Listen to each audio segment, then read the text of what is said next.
प्रदूषणाचा भस्मासूर मराठी निबंध। आपल्या पुराणांमध्ये भस्मासुराची एक आख्यायिका म्हणून सांगितली जाते।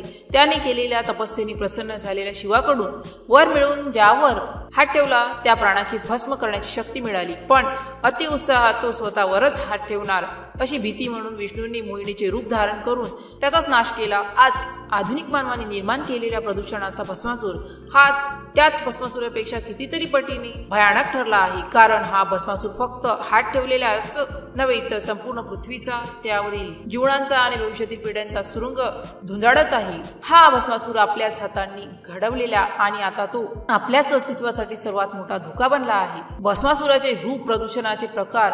पुराणातील भस्मासूर एक रूपी होता, पण प्रदूषणारूपी भस्मासुराने अनेक रूपे धारण केली आहे। वायू प्रदूषण हे त्याचे सर्वात विषारी रूप आहे। कारखान्यातून वाहनातून निघणारा धूर, ज्वालामुखीचे उद्रेक, कचऱ्याच्या दहनातून निघणारी विषारी वायू यामुळे हवा विषारी बनली आहे। दिल्ली, मुंबई सारख्या महानगरातील प्रदूषित हवेमुळे श्वासोच्छवासाचे आजार, अस्थमा, कर्करोग यासारख्या घातक आजारांना बळी पाडणाऱ्यांची संख्या दिवसेंदिवस वाढत आहे।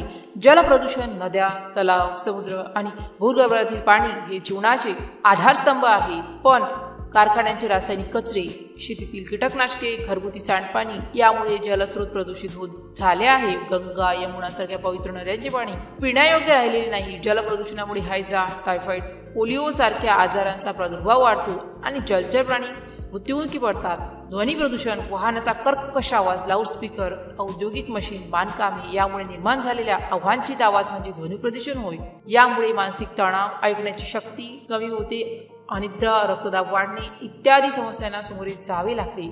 मृदा प्रदूषण, प्लास्टिक, रासायनिक खते, कीटकनाशके, औद्योगिक कचरा यामुळे जमिनीची सुपीकता नष्ट होत आहे। माती प्रदूषित झाल्यामुळे पिकांची गुणवत्ता खालावते आणि ती खाणाऱ्यांच्या लोकांच्या आजारात पसरते। किरणोत्सारी प्रदूषण, अणुऊर्जा प्रकल्पामधून किंवा युद्धामधून निर्माण होणारे किरणोत्सर्ग हे सर्वात धोकादायक प्रदूषण आहे। याच्या संसर्गामुळे कर्करोग, जन्मदोष आणि अनेक दीर्घकाळ टिकणारे आजार निर्माण होतात। भस्मासुराचा जन्म प्रदूषणाची कारणे। हा भस्मासूर आपल्याच हातांनी निर्माण केलेला आहे। त्याची मुख्य कारणे पुढील प्रमाणे आहेत। अनियमित औद्योगिकरण, प्रचंड प्रमाणात विषारी पदार्थ वातावरणात सोडले जातात। वाढत्या लोकसंख्येची गरज भागवण्यासाठी निसर्गाचा अनियंत्रित दोहन केला जातो।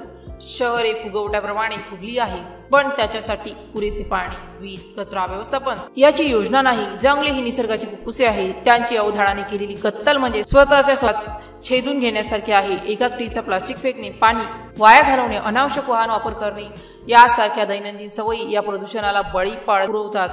परिणाम, भस्मासुराचे विनाशकारी नृत्य। या भस्मासुराच्या नृत्यामुळे संपूर्ण पृथ्वीचे पर्यावरणीय संतुलन बिघडले आहे। वायू प्रदूषणामुळे हरितगृह परिणाम वाढला आहे। यामुळे ध्रुवीय बर्फ वितळत आहे, समुद्राची पातळी वाढत आहे आणि हवामानातील अनपेक्षित बदल, अनियमित पाऊस, चक्रीवादळे, दुष्काळ घडत आहे। प्रदूषणामुळे अनेक प्राणी आणि वनस्पती प्रजाती नष्ट झाल्या आहेत किंवा त्या धोक्यात आहेत। अन्नसाखळी बिघडत आहे। प्रदूषण हा मानवी आरोग्यासाठी सर्वात मोठा शत्रू बनला आहे। श्वासाचे आजार, त्वचारोग, कर्करोग, डोकेदुखी, मानसिक तणाव यासारख्या आजारांचे मूळ कारण प्रदूषणच आहे। प्रदूषणामुळे आरोग्यावर होणारा खर्च, पिकांचे नुकसान, पर्यटनास प्रभाव पोहोचणे इत्यादी गोष्टींमुळे देशाच्या अर्थव्यवस्थेवर मोठा दबाव पडतो। उपाययोजना, भस्मासुराचे मुंडन कसे करावे?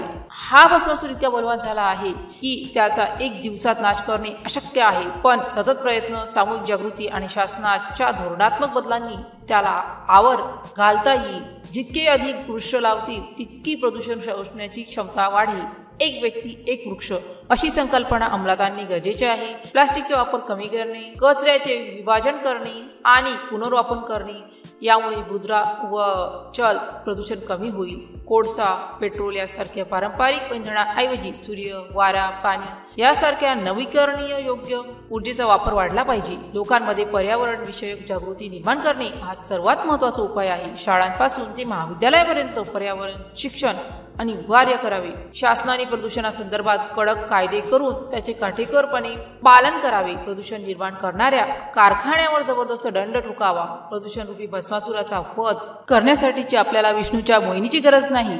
आपल्याला बुद्धीचा आणि सामूहिक इच्छाशक्तीचा उपयोग करून हे शक्य आहे। ही लढाई फक्त शासनाची नसून प्रत्येक नागरिकाची आहे। आपल्या छोट्या छोट्या कृतींनीच हा मोठा बदल घडता येईल। आपण निसर्गाशी केलेल्या छळाची कबुली द्यावी आणि त्याच्या संवर्धनासाठी झपाट्याने पावले उचलावीत। नाहीतर पुराणातील भस्मासुरासारखाच हा प्रदूषणरूपी भस्मासूर आपल्या स्वतःच्या अस्तित्वाचाच विध्वंस करेल। आपल्या भावी पिढ्यांसाठी एक निरोगी, स्वच्छ आणि सुंदर पृथ्वी देणे हे आपले सर्वात महत्त्वाचे कर्तव्य आहे। प्रदूषण मुक्तीचा नारा घेऊन स्वच्छ आणि हिरवंगार भारत डोळ्यासमोर ठेवू। जर या पोस्टशी संबंधित काही गोंधळ असेल किंवा आपल्याला अशा कोणत्याही विषयाची माहिती हवी असेल तर कृपया खालील दिलेल्या कमेंट बॉक्सद्वारे आपले प्रश्न आम्हाला विचारू शकता। या पोस्टशी संबंधित आणखीन काही प्रश्न असतील आपण आम्हाला ते देखील सांगू शकता की आम्ही त्या समस्या नक्कीच सोडवू।